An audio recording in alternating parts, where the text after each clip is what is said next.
I'm Madison Foster, 32 years old. 6 words from my sister destroyed my dream vacation and cost me $13,000. Cancel Italy or Dad gets hurt. Those words came at 2:47 a.m., 3 days before my flight to Rome. A trip I'd saved for all year, planned down to every museum visit, every restaurant reservation. I believed her. I trusted her. Within 20 minutes, I'd wired every penny of my vacation fund to her account. 3 days later, while I sat at my desk eating a sad desk salad, champagne glasses clinked in cruise photos on Instagram. My sister, her husband, and his entire family were toasting their well-deserved break on a Royal Caribbean ship, paid for with my father's emergency money. But what happened at my promotion dinner 2 months later made her regret every stolen cent. Before we dive in, please take a moment to like and subscribe, but only if you genuinely enjoy this story. I'd love to know where you're watching from and what time it is there. Now, let me tell you how family betrayal taught me the most expensive lesson of my life. The Capitol Grill downtown had never looked more elegant. Crystal chandeliers cast warm light over 40 guests gathered to celebrate my promotion to senior marketing director. My company had reserved the private dining room, complete with floor-to-ceiling windows overlooking the city skyline. Colleagues raised their glasses.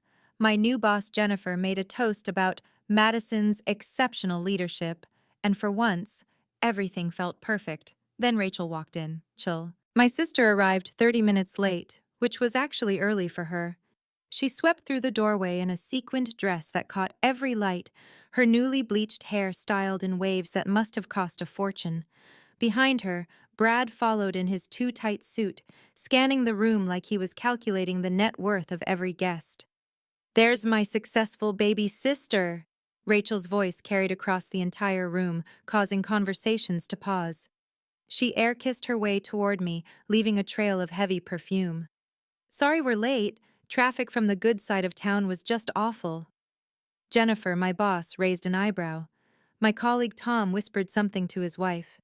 The energy in the room shifted, that particular tension when uninvited drama enters a professional space. Rachel grabbed a champagne flute from a passing server without acknowledgement.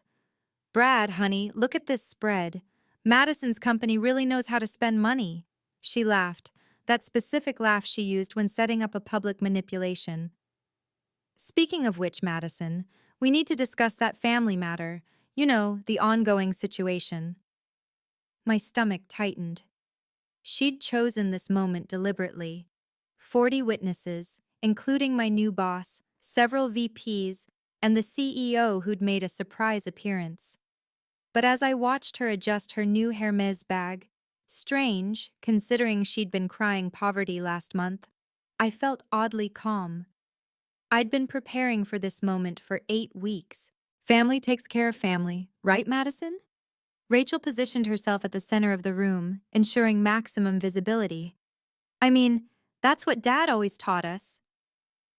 The mention of our father made several relatives turn their attention fully to our conversation. Aunt Patricia put down her fork.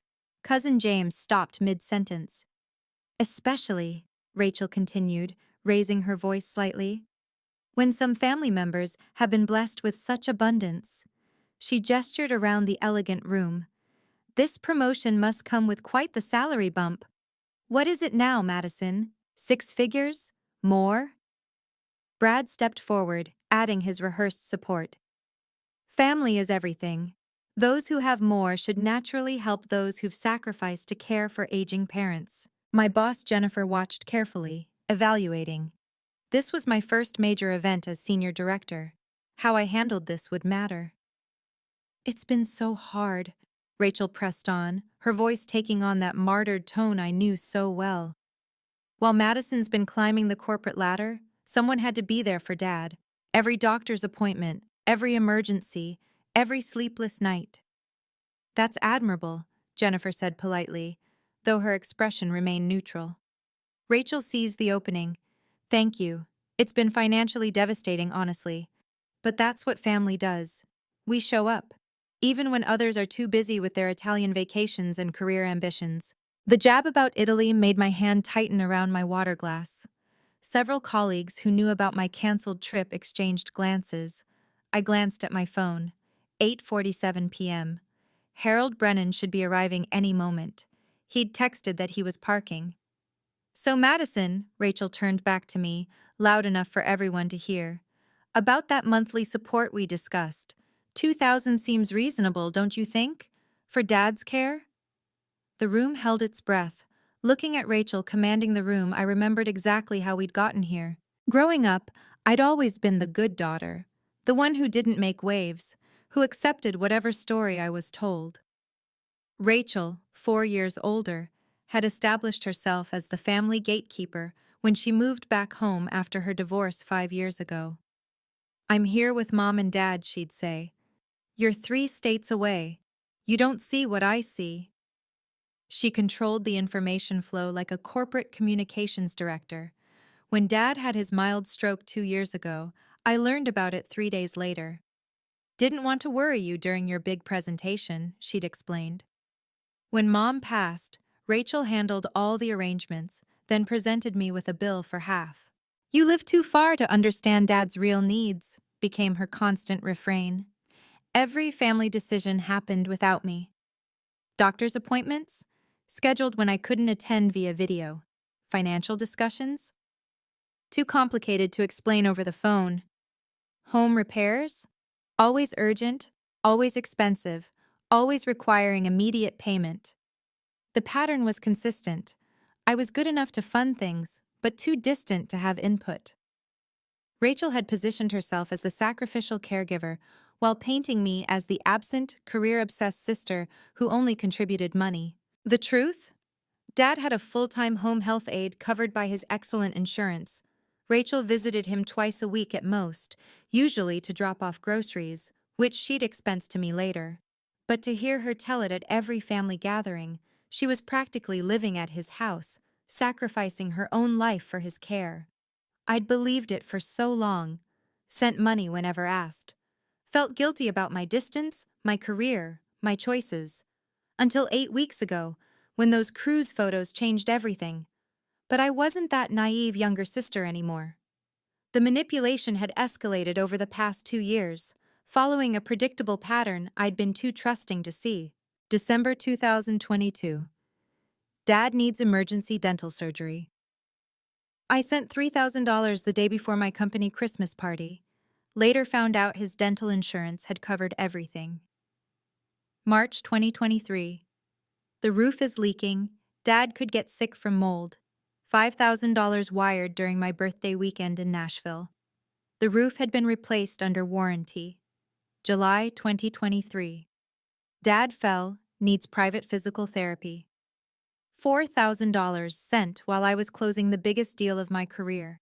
Dad's Medicare covered all therapy. November 2023. House needs wheelchair modifications. $8,000 transferred the week of Thanksgiving. Dad was walking fine with his cane. February 2024. Dad's medications aren't covered anymore. $20,500 sent monthly for 3 months. His VA benefits covered everything. Each crisis perfectly timed. Always when I had something important planned. Always framed as life or death. Always making me choose between being a good daughter and living my own life. "You're not here," Rachel would remind me. "You don't see him struggling like I do."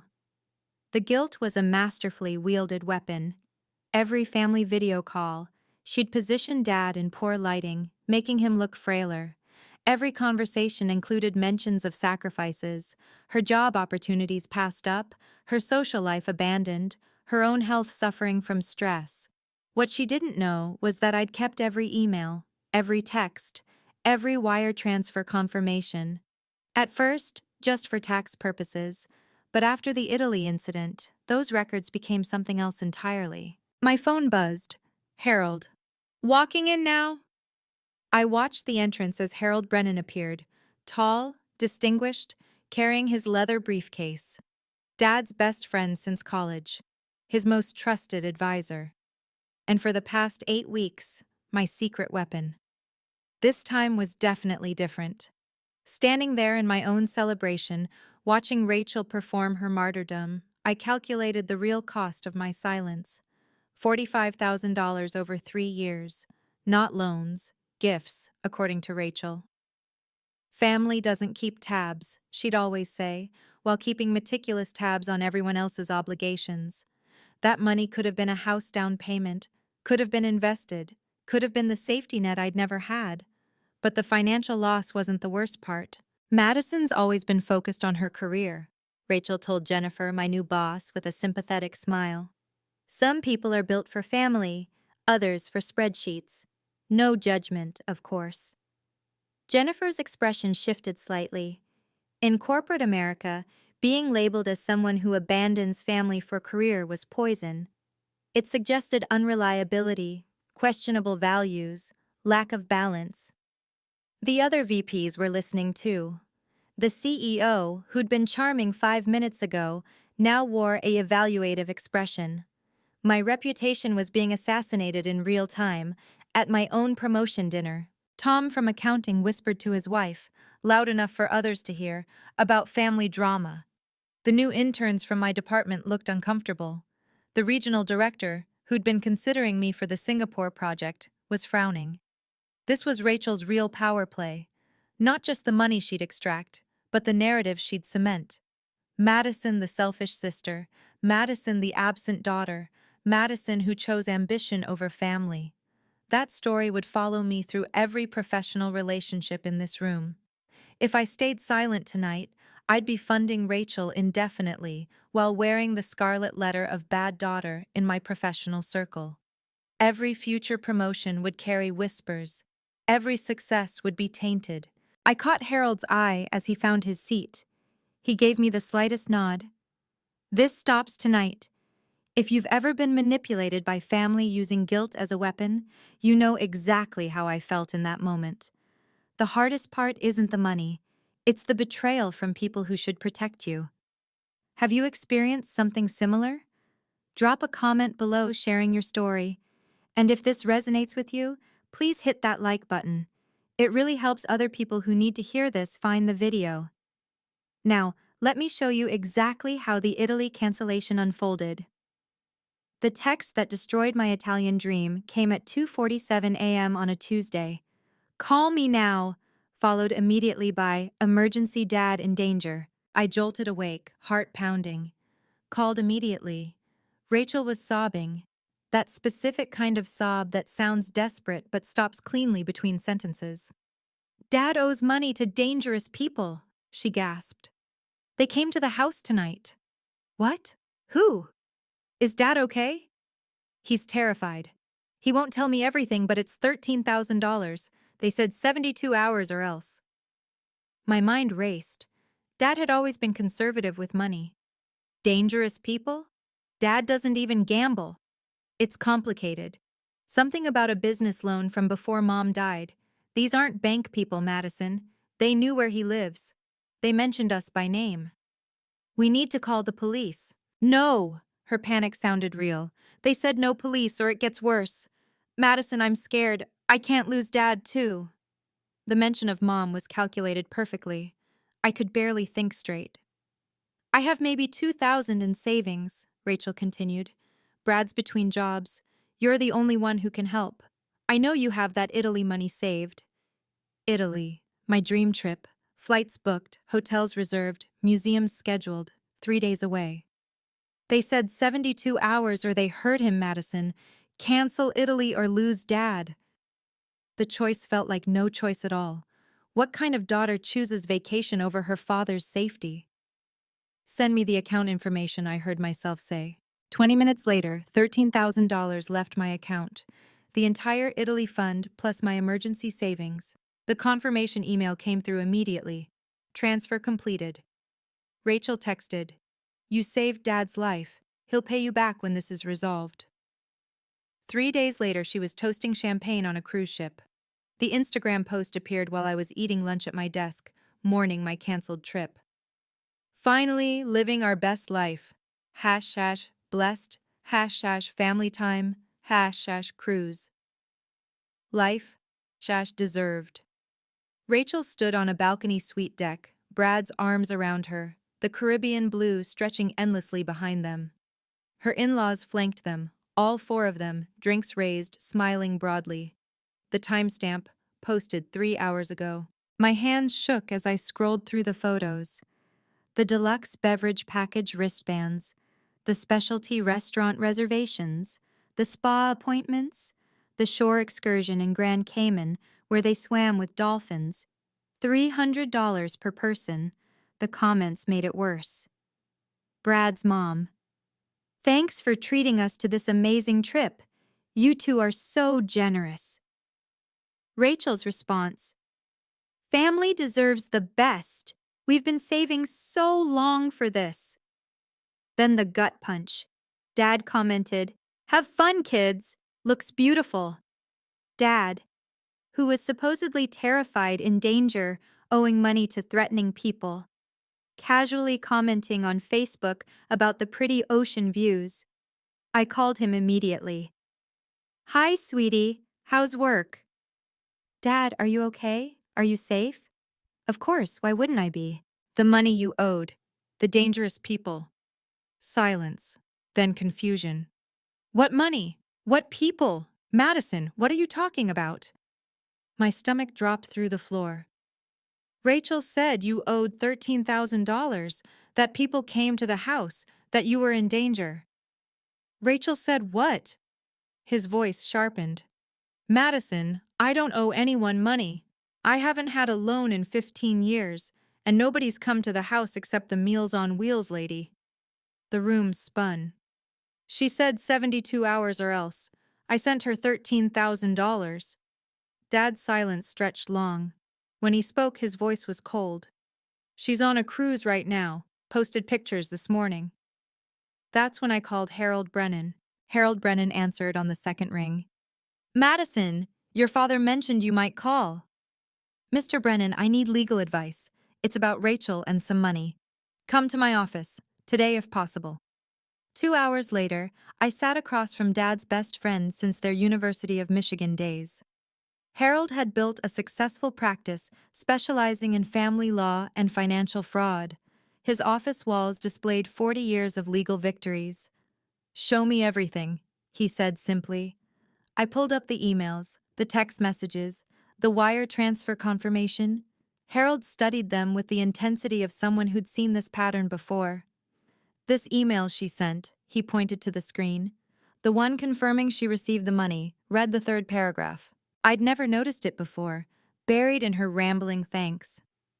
I understand this is a loan to be repaid within 90 days as discussed. She never reads the fine print, Harold smiled slightly. You wrote this? I always include terms in my transfer confirmations. Habit from work. Smart habit. This creates a legal obligation. She acknowledged it by responding, received with thanks and agreement. He pulled out a legal pad. Your father's been worried about Rachel's spending. He asked me to review some things last month. Did you know he gave me financial power of attorney 3 years ago? I didn't. He wanted someone outside the family to oversee things if needed, someone who couldn't be emotionally manipulated. Harold's expression grew serious. Madison, your father has significant assets Rachel's been trying to access. This cruise money scheme? It's escalation. What kind of assets? Let's just say your mother's life insurance and your father's pension are both substantial. And there's something else. Your dad's been documenting things.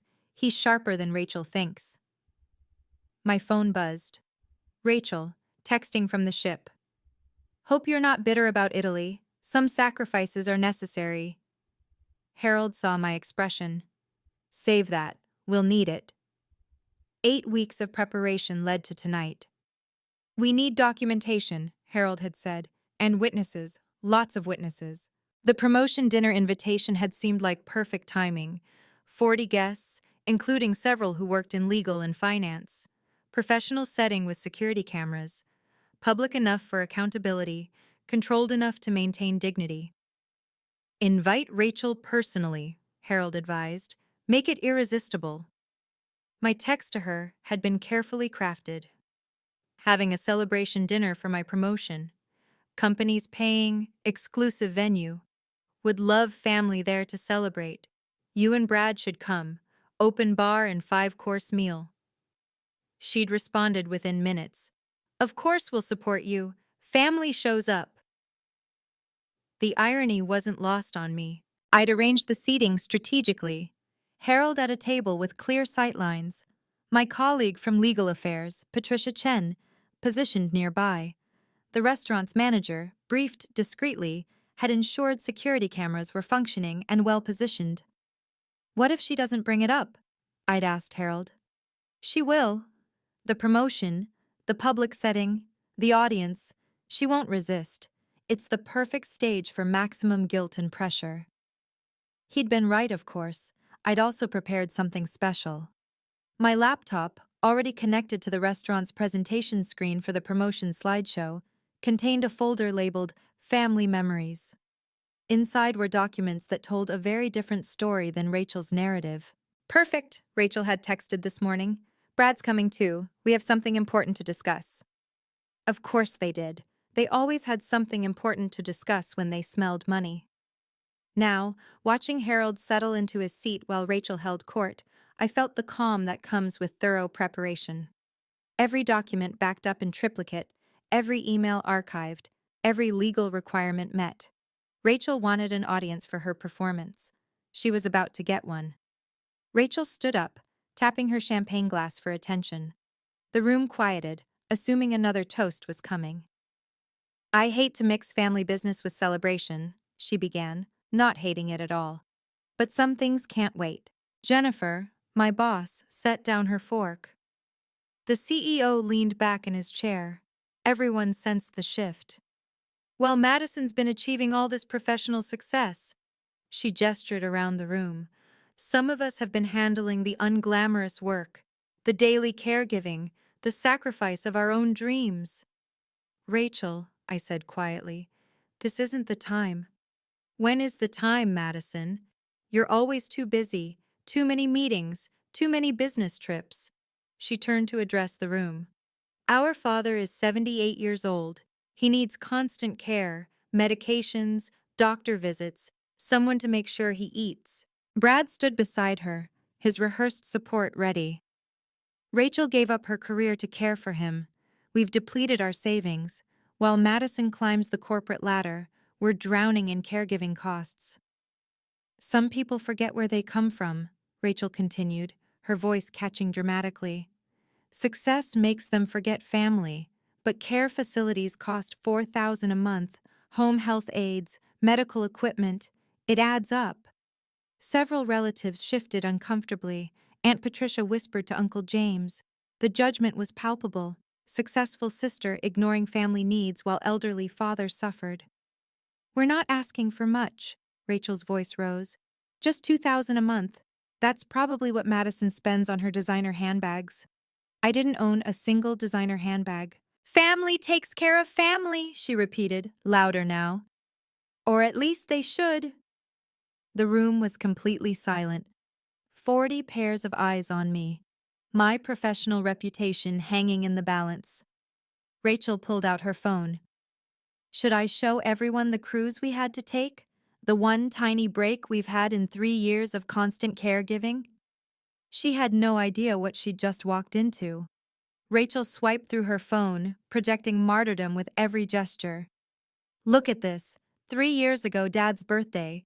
Who was there? Me? She showed a photo to the nearest table. Last Christmas?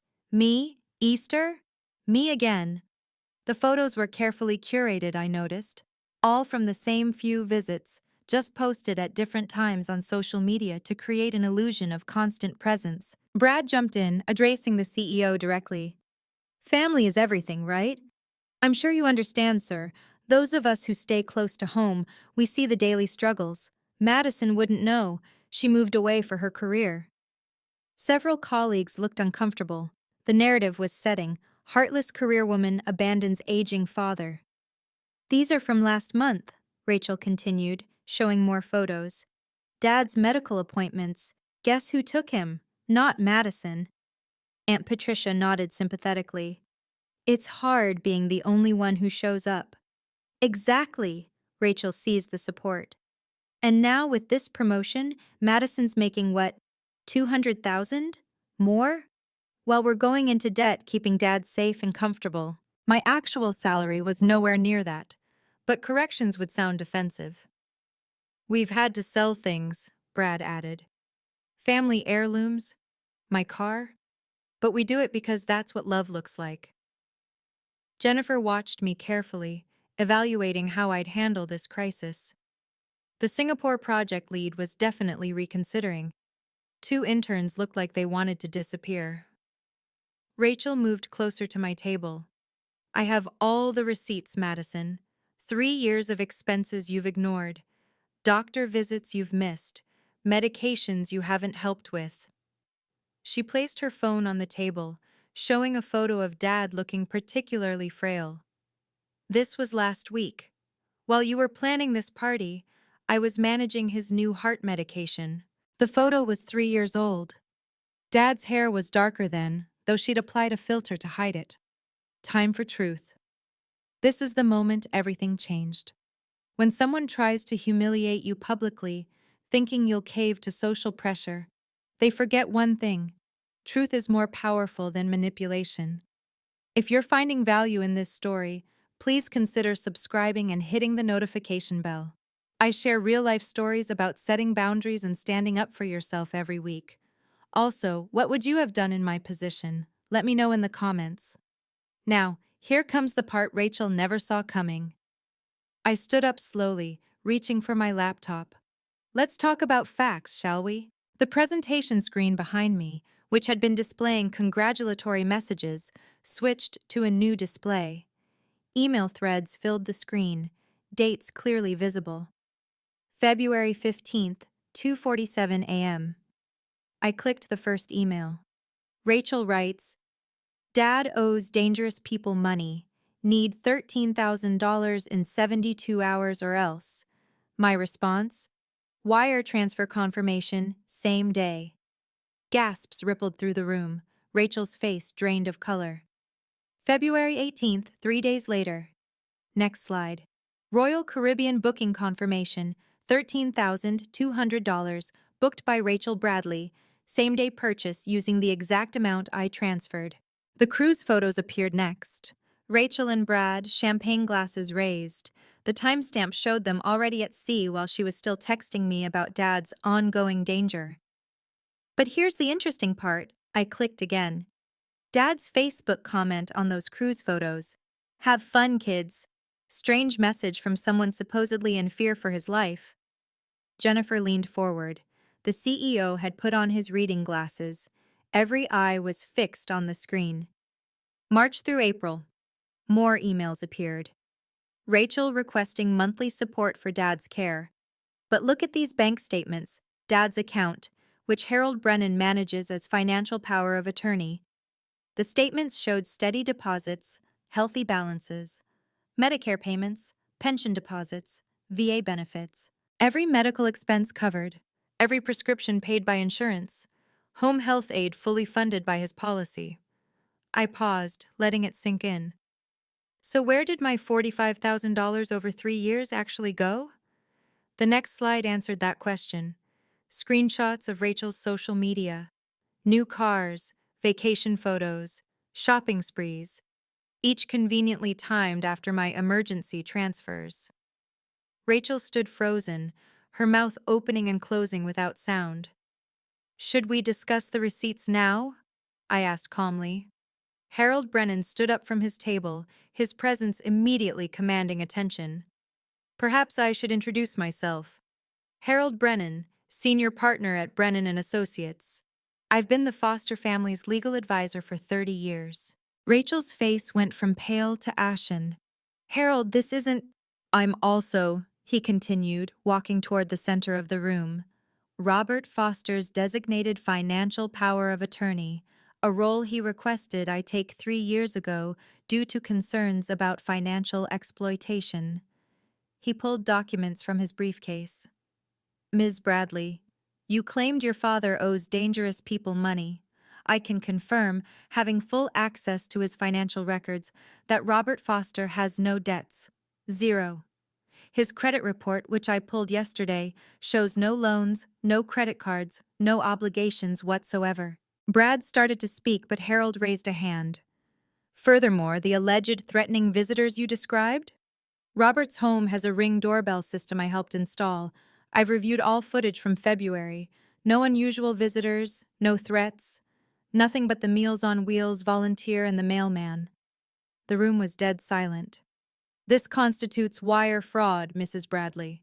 Harold's voice carried the weight of 40 years of legal practice. Using false pretenses to obtain money through electronic transfer. Federal crime. Up to 20 years imprisonment and fines up to $1 million. You can't prove, Rachel started. Your email acknowledgement of receiving the funds includes your agreement that it was a loan to be repaid in 90 days. That was 60 days ago. The payment is now due. Harold placed a document on the table. This is a formal demand for repayment. Jennifer whispered something to the CEO. Several people were recording on their phones. The intern's table looked collectively stunned. But there's more, Harold said, his tone growing graver. Should we discuss the $78,000 you've already taken from your father's accounts before he granted me oversight? My phone rang, displaying Dad on the screen. I'd been expecting this call. Put him on speaker, Harold suggested. Dad's voice filled the room, clear and strong, nothing like the frail victim Rachel had portrayed. Madison, is everyone there? Yes, Dad. You're on speaker. Good. Rachel, I know you're listening. His tone was disappointed but firm. I need everyone to hear this directly from me. I am not in danger. I have never owed money to dangerous people. I'm financially secure and well cared for. Rachel tried to interrupt. Daddy, you don't understand. I understand perfectly. You told Madison I was in danger to steal her vacation money. You've been taking money from her for 3 years using my name. That ends tonight. The room was riveted. This wasn't just family drama, it was a complete unmasking. I have copies of every text you sent Madison, Dad continued. Every fake emergency. Every manipulated photo where you used filters to make me look sicker. I also have the real receipts. The ones showing my medical expenses are fully covered, not the doctored ones you've been sending Madison. How did you— My Ring doorbell isn't the only camera, Rachel. I installed a full security system after Mom passed. I have video of you and Brad in my home office, going through my files, photographing my medical cards. I have you on audio planning which emergency to use next. Several guests gasped. Aunt Patricia covered her mouth. The relatives who'd been supporting Rachel minutes ago now leaned away from her. I'm disappointed in you, Rachel.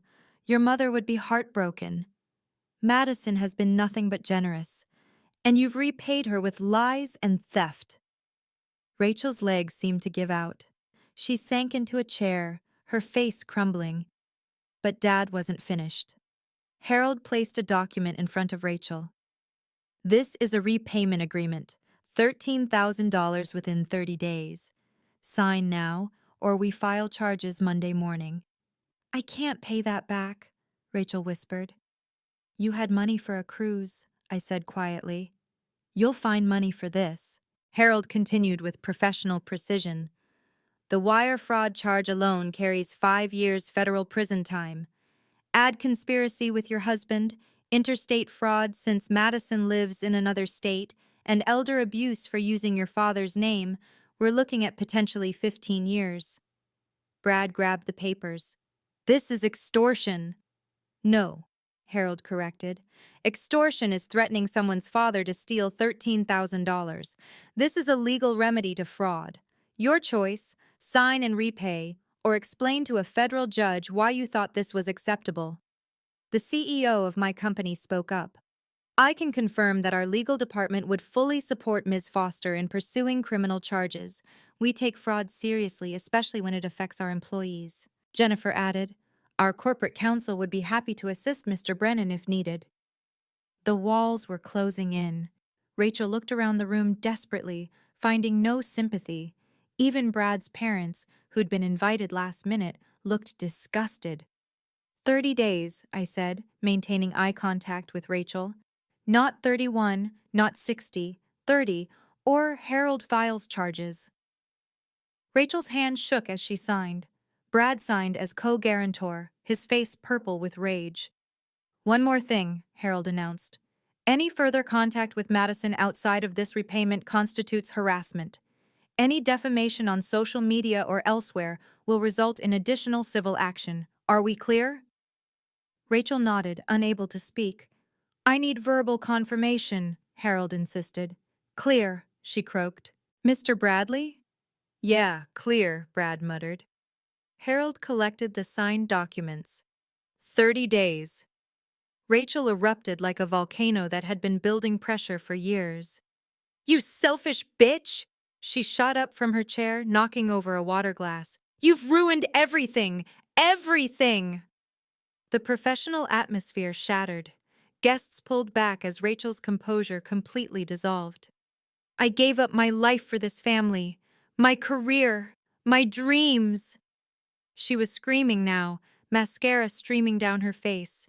You got to leave. You got to build your perfect life while I was stuck. Brad tried to grab her arm. Rachel, stop. She yanked away from him. No, she needs to hear this. Madison, the perfect daughter. Madison, the success story. You don't know what it's like. Ma'am, I need you to calm down. The restaurant manager had appeared, security flanking him. Rachel spun toward the crowd. She's destroying her own sister, her family, over money she doesn't even need. As she gestured wildly, her Hermes bag fell from the table, spilling its contents. The authentication card fluttered out. Except it wasn't an authentication card. It was a poorly printed replica, the kind that comes with $20 knockoffs from Canal Street. Someone laughed, then another. The facade was crumbling in real time. This isn't over, Rachel shrieked as Brad finally managed to pull her toward the exit. You'll regret this, Madison. Family doesn't forget. No, I said calmly, loud enough for everyone to hear. Family doesn't steal. Security escorted them out as Rachel's screams echoed through the restaurant. Through the windows, we could see her in the parking lot, still yelling, still gesturing, while Brad tried to get her into their car, a leased BMW they'd been 3 months behind on payments for. The room remained silent for a long moment after they left. Then, slowly, someone started clapping. The video went viral within 12 hours. Someone at table 6 had captured everything. Rachel's meltdown, the fake Hermes reveal, her being escorted out screaming. By morning, it had 300,000 views on TikTok with the caption, Sister tries to shake down sibling at promotion dinner, gets exposed. The community impact was swift and brutal. Rachel's church Facebook group, where she'd portrayed herself as the sacrificial caregiver, saw the video. The comments were devastating. We took up a collection for her last month. She said her sister abandoned the family. I gave her $500 for her father's medicine. Her MLM essential oils team, her small business family, started dropping like flies. 17 downline distributors left within 3 days. Her Instagram, where she'd cultivated an image of struggle and sacrifice, hemorrhaged followers.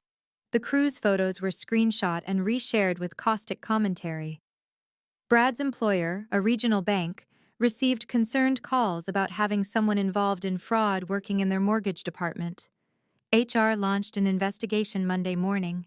The extended family group chat exploded. Cousins who'd loaned Rachel money over the years suddenly wanted it back. Aunt Patricia revealed Rachel had borrowed $8,000 for Dad's emergency surgery 6 months ago. Uncle James mentioned the $5,000 for house repairs that never happened. The tally was staggering. Rachel had taken nearly $100,000 from various family members using Dad's name. She told me you refused to help, Cousin Linda texted me. Said you were too selfish to care about Dad.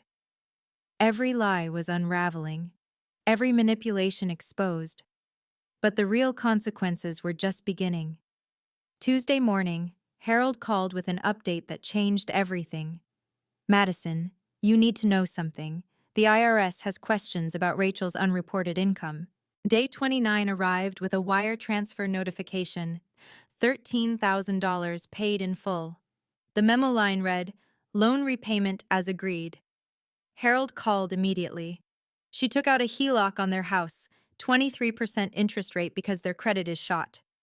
The financial dominoes were falling fast. Rachel and Brad's credit scores, already marginal, plummeted after the hard inquiry and high-interest loan. Their BMW was repossessed on day 15 when they couldn't make the back payments. Brad's mother, who'd co-signed their apartment lease, revoked her guarantee after seeing the video. The IRS situation was worse. All those gifts from family members over the years, unreported income, the cruise, purchased with what they'd claimed was tax-exempt caregiving support. The investigation triggered an audit going back 5 years. "You've ruined everything," Rachel texted from a blocked number. Harold screenshot it immediately. Violation of the no-contact agreement. Royal Caribbean denied their refund request for the cruise. Services were rendered as purchased. The $8,000 they'd spent on that trip was gone forever. Brad's bank terminated his employment on day 21. Violation of the Employee Code of Conduct regarding financial integrity. Without his income, they couldn't qualify to refinance the HELOC to a lower rate. The MLM company formally terminated Rachel's distributorship after multiple complaints from her former downline about financial misrepresentation. Her inventory, $12,000 of essential oils bought on credit, sat unsellable in their garage.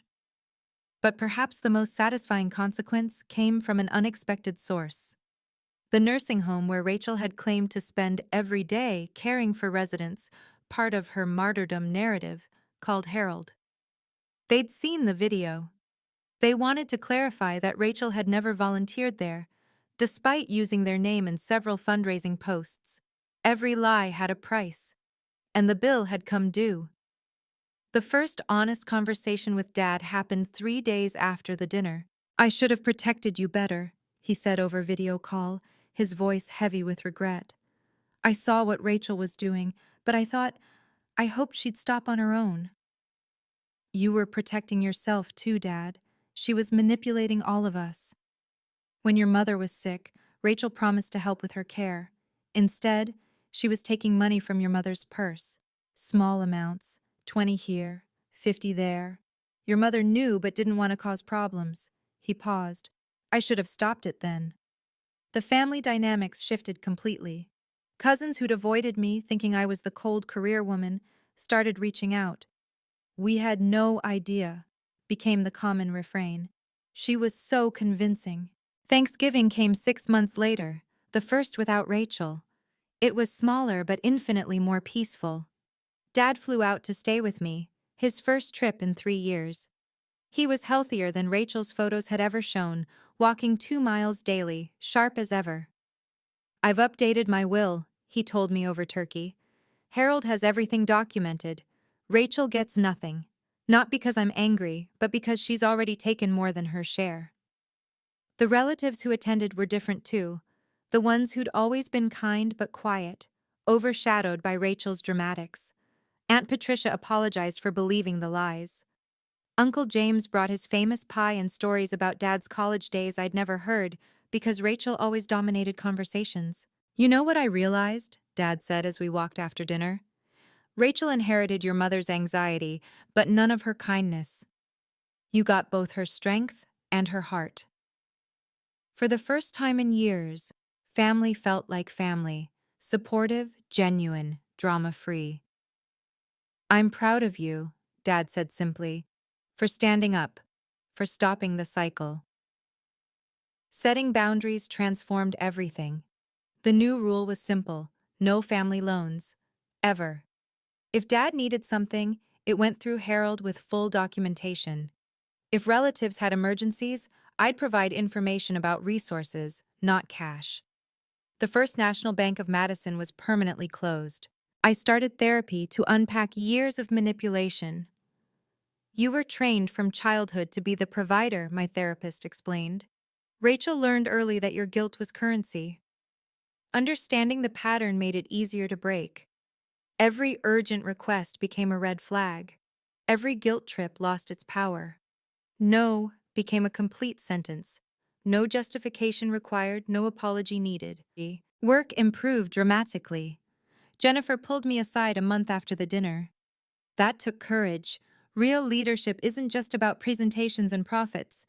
It's about standing for principles even when it's uncomfortable.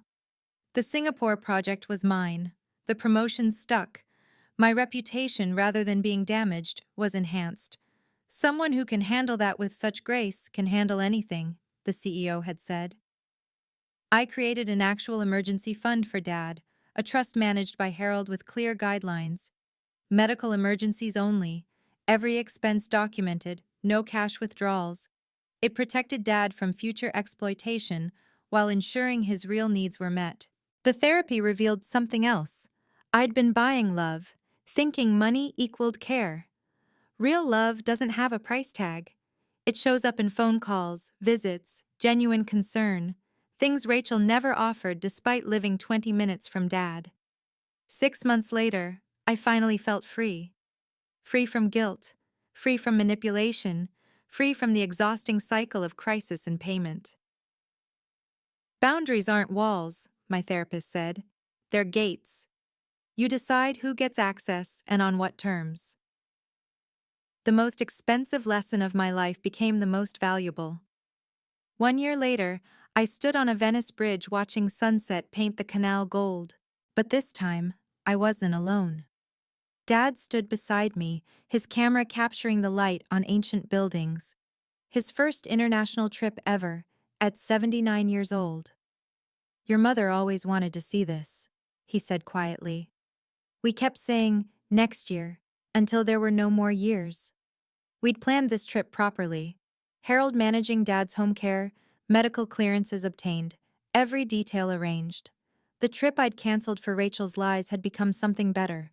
A father-daughter journey neither of us had imagined. I got an email, Dad mentioned over dinner at a small trattoria. Rachel wanted to apologize. Says she's in therapy now. I'd received the same email. 3 pages of justification disguised as apology.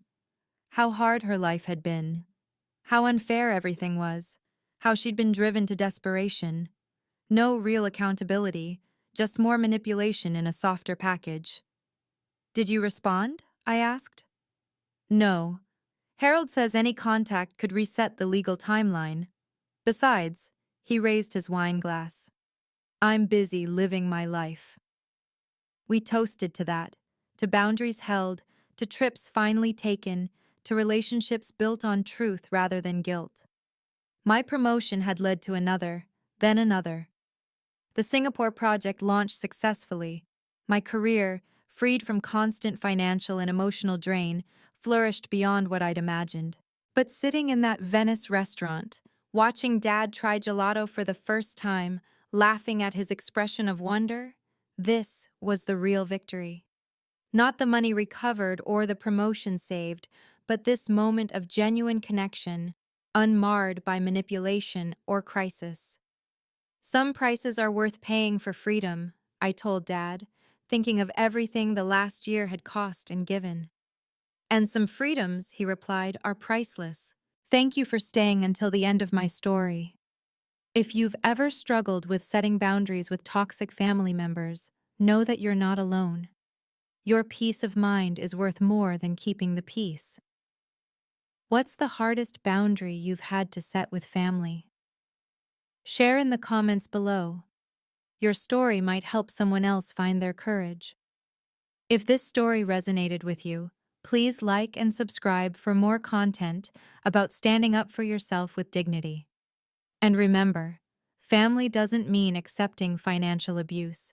Until next time, protect your peace.